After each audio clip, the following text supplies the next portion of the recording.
आपका अकाउंट अगर एनपीए है तो दुनिया ख़त्म नहीं हो जाती।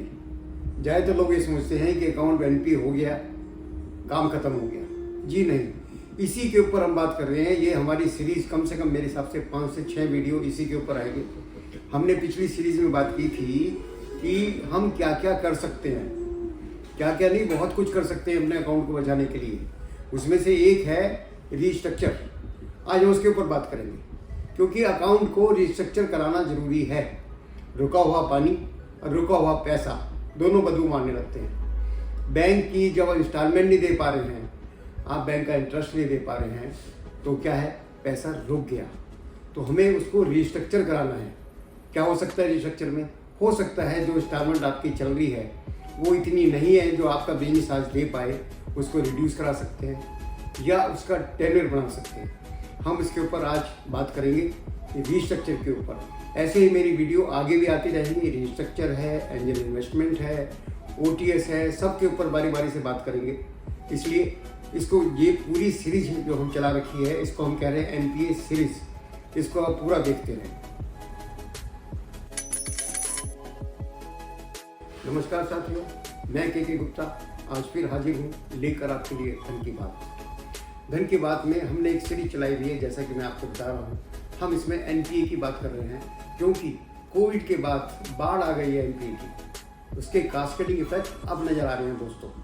कोविड में जो लोगों के बिजनेस बंद रहे या समस्या आई, सैलरी पे करते रहे, वाइबिलिटी को फ़र्क पड़ा, उसके कास्केडिंग इफेक्ट अब आ रहे हैं। ज़्यादातर अकाउंट एनपीए की तरफ जा रहे हैं। तो मेरा ये कहना है कि एनपीए की तरफ जब जाता है, पिछले हमने एपिसोड में बताया था कि एनपीए की तरफ जब अकाउंट जाए तो हमें 60 दिन का टाइम मिलता है। वो गोल्डन पीरियड है दोस्तों। क्या है 60 दिन का टाइम? 13/2 का नोटिस बैंक इशू करता है एंड वो 60 दिन का टाइम देता है। वो तो अपनी तरफ से उस पैसे को रिकॉल करता है कि आपका अकाउंट एनपीए हो गया है, हमारा पैसा वापस कर दीजिए। बट यही 60 दिन, क्योंकि बैंक के साथ आपका एक कॉन्ट्रैक्ट है, बैंक ने आपको उस कॉन्ट्रैक्ट क्या है, सैंक्शन लेटर है, उसके तहत पैसे दिए हुए हैं। अगर उन्होंने 60 दिन का टाइम दिया है आपको, इसका मतलब ये नहीं है कि 60 दिन में आप वापस कर देंगे। होता क्या है, आप शांत बैठे रहते हैं अपने घर, तो बैंक आपकी प्रॉपर्टी का पोजीशन लेने आ जाता है। हमें उसको रोकना होगा दोस्तों। उसके लिए बहुत ज़रूरी है कि हम 60 दिन में कोई हरकत करें। जब हरकत होती है तो उसकी बरकत भी होती है, तो इसलिए हम उसको रोकने की कोशिश करें। अगर आपके अकाउंट में है वाइबिलिटी, आपका जो कंपनी है उसमें वाइबिलिटी बरकरार है, तो हमें रीस्ट्रक्चर के लिए जाना चाहिए। रीस्ट्रक्चर क्या है? टाइमली अगर आपका आज कहीं पैसा फंस गया है बुक डेट्स में, या आपका स्टॉक नहीं निकल पा रहा है, मार्केट कंडीशन ऐसी है, अगर टेम्परेरी फेस है, अगर देखा जाए बिजनेस में बहुत जान है, तो आप जाइए रीस्ट्रक्चर के लिए। फॉर एग्जांपल, आपका ओवरड्यू इंटरेस्ट सीसी अकाउंट में 3 महीने का ओवरड्यू इंटरेस्ट हो गया, 10 करोड़ की आपकी सीसी है, उसमें से अगर देखा जाए 10%, 1 करोड़ रुपया आपका 3 महीने में लगभग ओवरड्यू हो गया, आप उसको नहीं दे पा रहे हैं। ज़्यादातर लोग हमारे पास आते हैं, वो क्या करते हैं, किसी और बैंक में अकाउंट खोल लेते हैं, वहाँ ट्रांजैक्शन रूट करते हैं। इसलिए कि अगर यहाँ पे रूट करेंगे तो ये पैसा जितना भी आ रहा है वो पूरा इंटरेस्ट में चला जाएगा। ये बहुत भयावह स्थिति हो जाती है। अकाउंट आपका एनपीए है, उसको आप रिवर्ट नहीं कर पाएंगे। सबसे बढ़िया तरीका है, आप उसको रीस्ट्रक्चर की कोशिश करिए और बैंक से कहिए। अगर सिर्फ इतनी ही बात है कि आपका सीसी अकाउंट में इंटरेस्ट नहीं दिया जा रहा है, तो बहुत आसान तरीका है जो किसी को पता नहीं है। कोई भी मेरे पास व्यक्ति आता है, इनको पता ही नहीं है। जब आप बैंक से लोन होते हैं तो आप तो देखिए आपके पास क्या क्या अधिकार हैं, उसका आप होल्डिंग ऑन ऑपरेशन कराइए, या दूसरे शब्द में टैगिंग भी बोलते हैं उसको। फॉर एग्जांपल, आपने 1 करोड़ रुपया बैंक का देना है, आप है ना, आपके पास कहीं से भी 40 लाख, 50 लाख, 60 लाख आएंगे, आपको डर है कि बैंक उसको रख लेगा। बिल्कुल रख लेगा, बैंक उसको रखेगा, अपने इंटरेस्ट में रखेगा।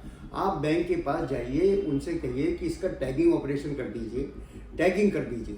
मेरा अगर 40 लाख आता है, उसमें से 20% आप 8 लाख रुपए इंटरेस्ट में रख लीजिए, 32 लाख मेरे को चलाने दीजिए बिजनेस।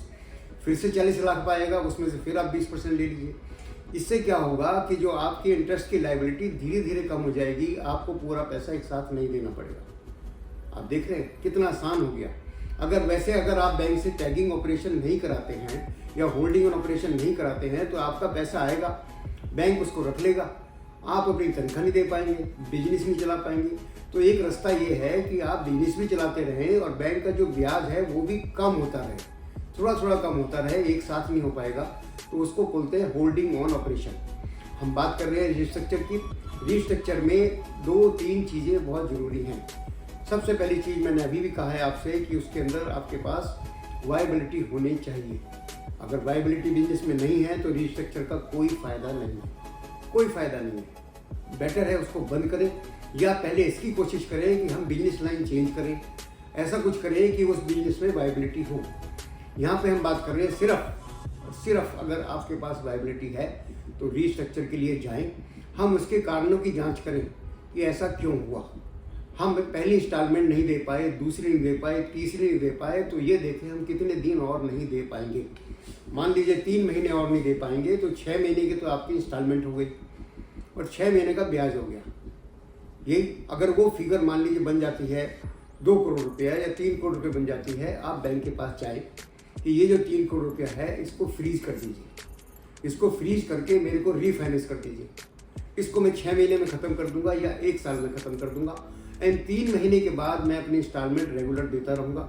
ये आपका सिर्फ कहने से नहीं चलेगा। ये भी एक बहुत बड़ी कमी है कि लोग एक चिट्ठी लिखते हैं बैंक को, चिट्ठी लिख के उसमें लिख देते हैं कि हम ऐसा करेंगे, ऐसा करेंगे, ऐसा करेंगे और ऐसा हो जाएगा। उससे काम नहीं चलेगा दोस्तों। आपको पूरा प्लान बना के देना पड़ेगा, प्रोजेक्शंस दोबारा से देनी पड़ेगी। हुआ क्या है, आपको 13/2 का नोटिस जब आ जाता है तो ये लोन आपका कैंसिल हो गया है। आपको पूरी कवायद करनी पड़ेगी दोबारा इस लोन को लेने के लिए।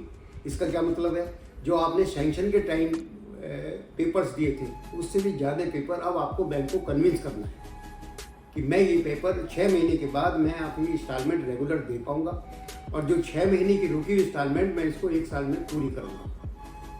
ये तो हो गया, आप है ना ये मांग रहे हैं। सिर्फ आपने जो आपका ओवर ड्यू अमाउंट है उसको आपने कहा है कि मैं बाद में दे दूँगा। कई बार ऐसा भी होता है कि आपको लगता है कि जो इंस्टॉलमेंट आप दे ही नहीं पाएंगे, जितनी इंस्टॉलमेंट है वो दे ही नहीं पाएंगे, उसमें रिड्यूस होना चाहिए। तो आपको बैंक के पास जाना है, रिस्ट्रक्चर प्लान में आपने टेन्योर मांगना है। अगर टेन्योर आपका 4 साल का बचा है तो उसको 7 साल का करेंगे, 7 साल का करेंगे तो लगभग इंस्टॉलमेंट आपकी आधी हो जाएगी। तो आपको ये देखना पड़ेगा, जितनी भी यूनिट हैं, जितने बिजनेस हैं, जितने व्यापारी हैं, सबकी अलग अलग समस्या है।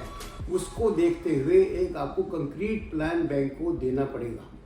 साथ ही एक चीज़ बता देता हूँ, अगर आपके पास है वायबिलिटी तो आपको रिस्ट्रक्चर मिलेगा। आरबीआई कहती है कि लाइफ में एक बार रिस्ट्रक्चर हो सकता है।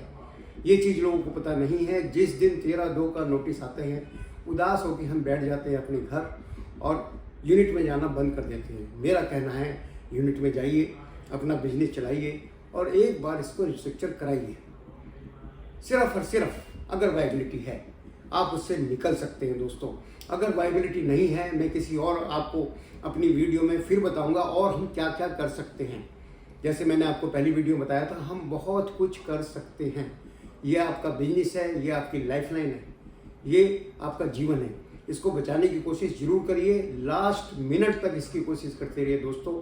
हमें अपने बिजनेस को बचाना है, रिस्ट्रक्चर उसको कराना है। अगर आपको रिस्ट्रक्चर का कोई भी चीज़ समझ में नहीं आती, मेरे नीचे दिए हुए नंबर पे मेरे से बात करिए, मैं आपको पूरा समझाऊंगा कि रिस्ट्रक्चर कैसे हो सकता है।